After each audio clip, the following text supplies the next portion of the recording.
Hello everybody, it's Calxiyn here, and today, before we get started, let me just say that you guys should be a patron over on Patreon, and you should join our Discord server for maximum Calxiyn goodness. Yes, that is what we're saying now. Anyway, so today, if you guys watched our video about the maidens, this is sort of a bridging topic, so I suggest that you guys watch that first, but we were basically talking about the maidens and the relics, and I suddenly kind of got this idea, and I don't know if other people have mentioned it, but it's an idea, alright? So this is basically, we're gonna talk about, you know, like, in our, like, many theories of how spring is based on Persephone, and, like, all of these other sort of random things that we've been doing lately. This is one that actually, I think, holds a lot of water. So this is about how the relics influence the kingdoms, and how the vaults, under the schools really came to be, because we know that the schools were kind of a front for the vaults, you know, like, it makes sense to have a school that is, I guess, like, a hiding spot, that is surrounded by huntsmen in training, right, for something as powerful as the relics. So I am going to explain how exactly this happened. So here's what I imagine, right? Ozpin, probably Ozpin, let's just assume it's Ozpin. Ozpin creates the maidens to defend the relics because he sees them as you know, young women who possess, that sort of power. Because you can't just let the relics fall into the hands of whoever, right? And so I see it as the maidens were just carrying around the relics. There wasn't really a place for them at this time, because this is pre-huntsman schools and this is pre-vaults. So all of the maidens just kind of spread out, and, you know, they all had their preferred locations. So you could say the Fall Maiden went to Vale, and she was holding the relic of choice. The Winter Maiden went to Atlas, because obviously it has a very snowy atmosphere, and she had the relic of creation. Fall, I already said fall. The Spring Maiden went to Mistral, and she had the relic of knowledge.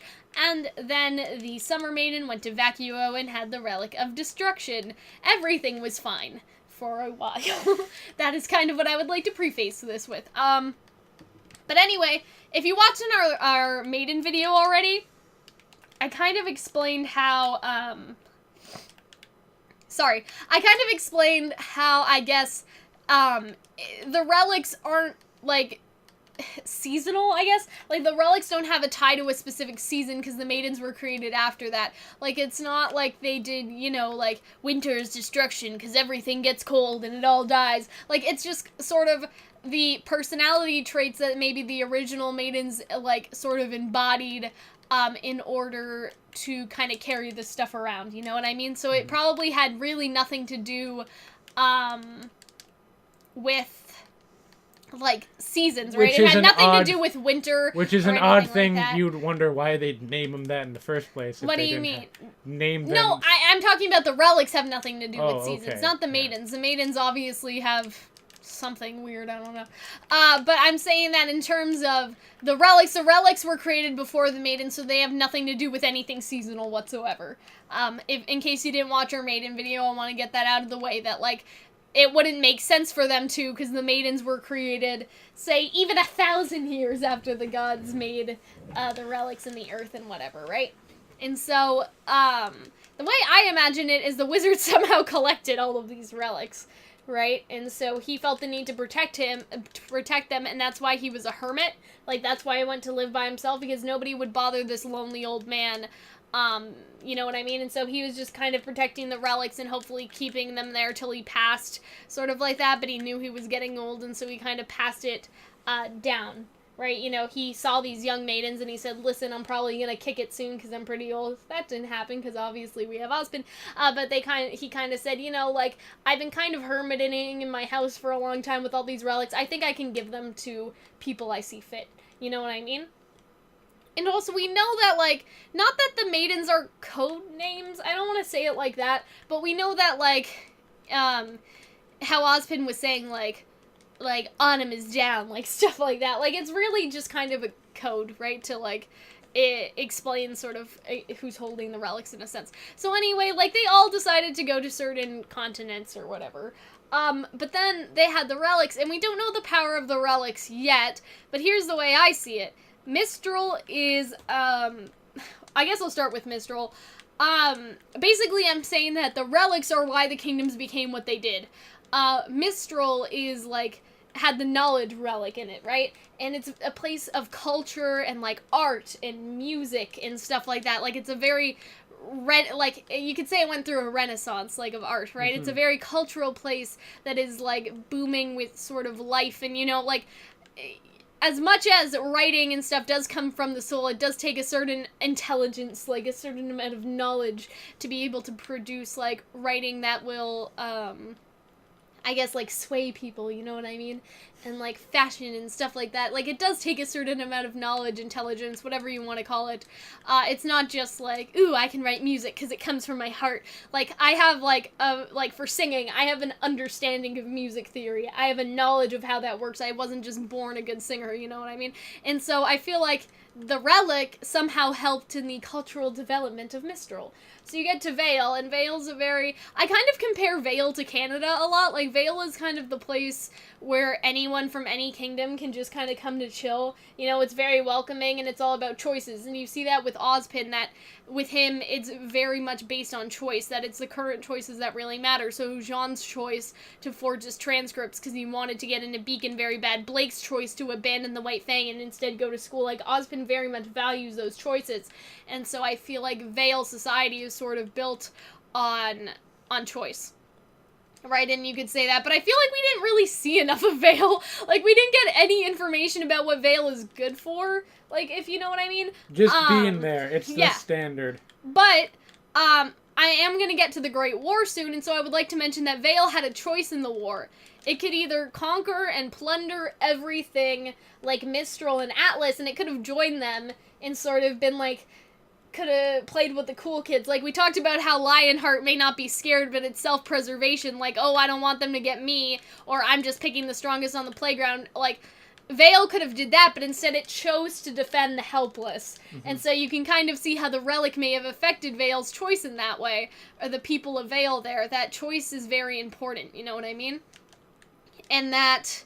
Again, you can see this more reflected in their choice of who to help in the war. They didn't, the easy route would have been to go plunder things, right? But they didn't want to do that, you know what I mean? So again, you kind of see the choice in there. So now what about Vacuo? Well, here's where we get into the Great War. So here's how I imagine things, right?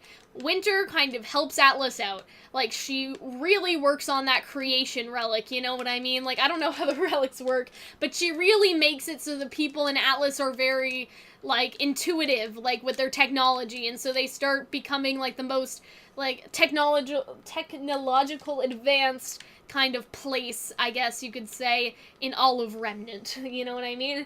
And so...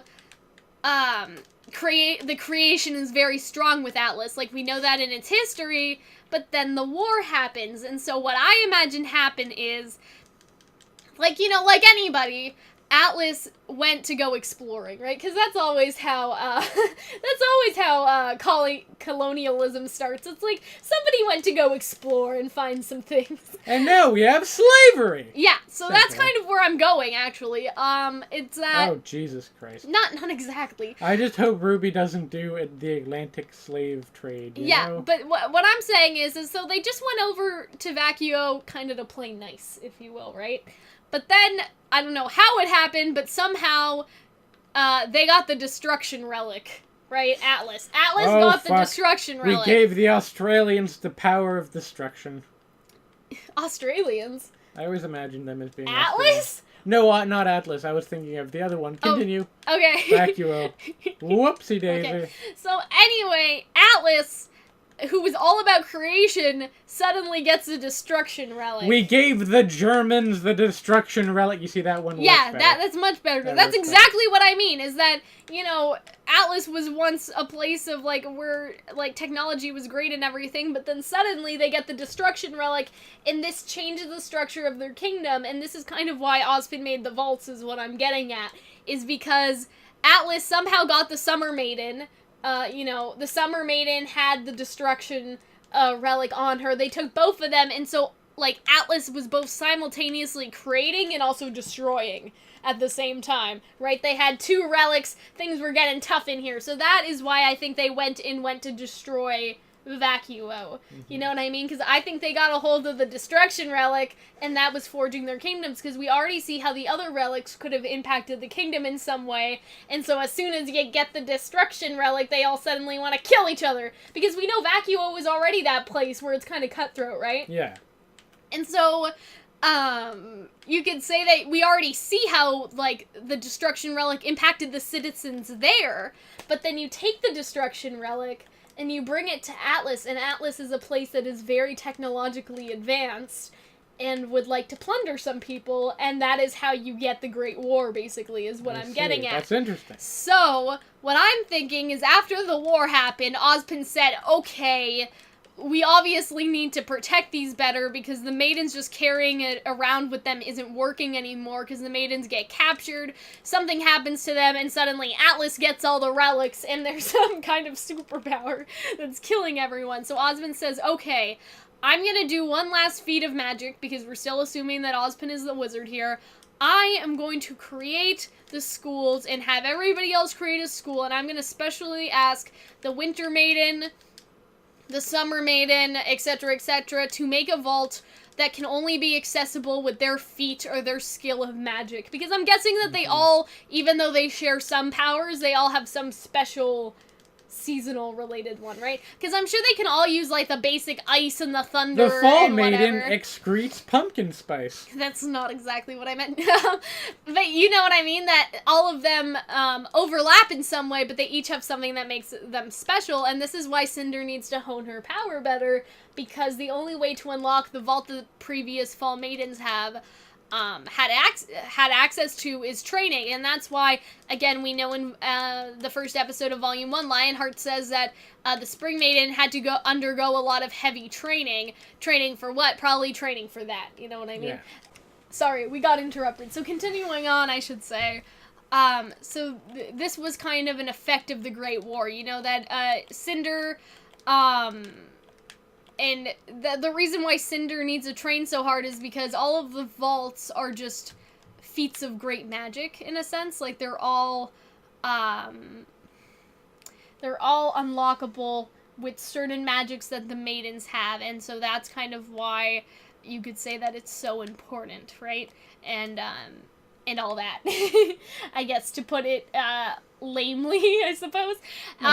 So that's why there has to be so much training involved, because Ozpin basically kind of made it so each maiden would have their own thing, own way to unlock the vault, so this wouldn't happen again, and all of the relics wouldn't get into the hands of someone like Salem, right? And so this is why Cinder needs to undergo so much training, because she needs to kind of perfect whatever feat of magic that is specific for the Fall Maiden in order to unlock the vault, which is maybe why she didn't get the relic before, so to speak.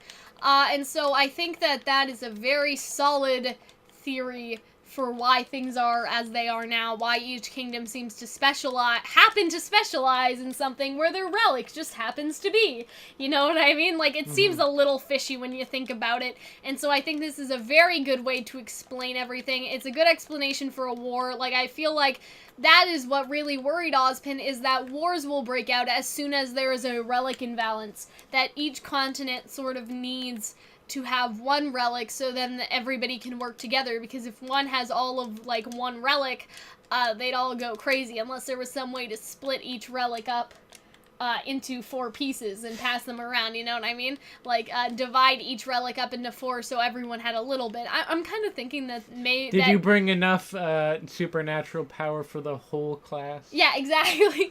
And so I think, I don't know, Hunter, you've been very quiet as I've been enthralled, because frankly, you've done your research, and Have I? Yes. Oh my god, I don't remember when I thought of this it was 10 o'clock this morning. I had just woken up, and I was like, guys, like, guess what I dreamed of? Like, you know what I mean? Like, it was just so weird, because I didn't think too much about it, but then as I started thinking about it, I was like, well, shit. That makes a lot of sense. I know, it does, doesn't it? I feel like it's a neat bit of world building you can do. I know, and so, like, I'm sorry, Miles and Carrie, if I spoiled your fun, if I figured it all out. if I'm some sort of, like, hidden genius or something like that. I'm sorry. That may be giving myself too much credit. But yeah, it's the only thing that I could think of since this morning.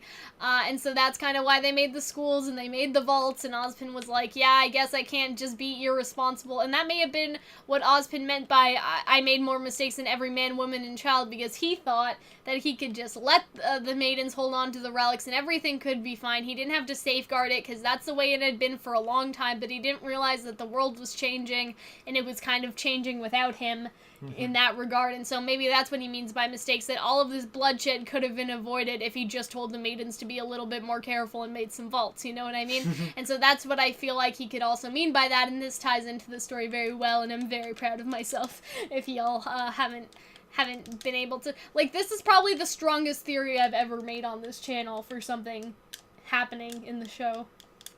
I feel like this is a very strong contender, if I do say so myself. Hunter's just, like, looking at me like, oh, I mean, shit. I do, but, like, I make fun of you for your theories often, but that one, I feel like it has a fair good, like, it seems bona fide, you know?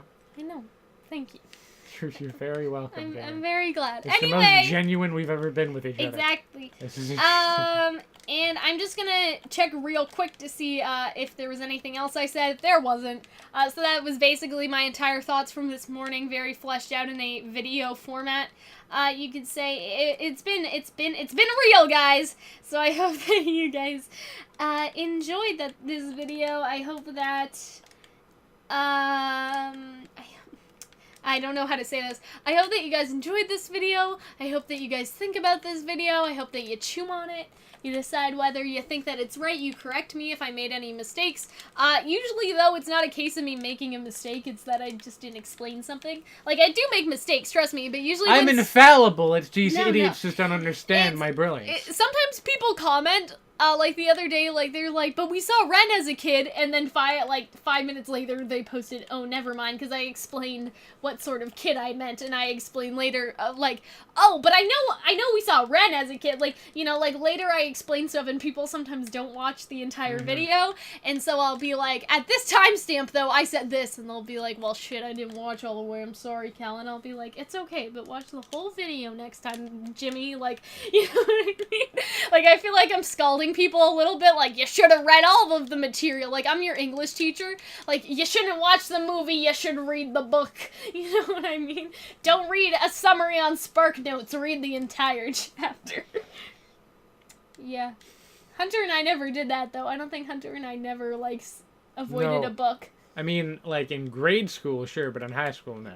Exactly. In grade school, I was like, Hunter I'm not going to and I read this book. like to read the entire book. I'm not reading this fucking book about a turtle. Fuck that, and I didn't read it. Anyways, I didn't even watch the movie. I hope that you guys enjoyed this video. Remember, if you like me or Hunter or both of us, you should join our Discord server. But I was gonna say you should become a Patreon if you like me. If you just like RWBY, you should join our Discord server. You don't need to like me to join. You can hate me, actually. It's Some okay. people do. Yeah, some people do. It's fine. We're all there to talk about RWBY, not really talk about me. My videos exist there, but, you know, like, you know. It's nothing personal, you know? We just all want to talk about RWBY together, and so, yeah. Even if you don't prefer us, it's a very good community of over 300 other people that you could like.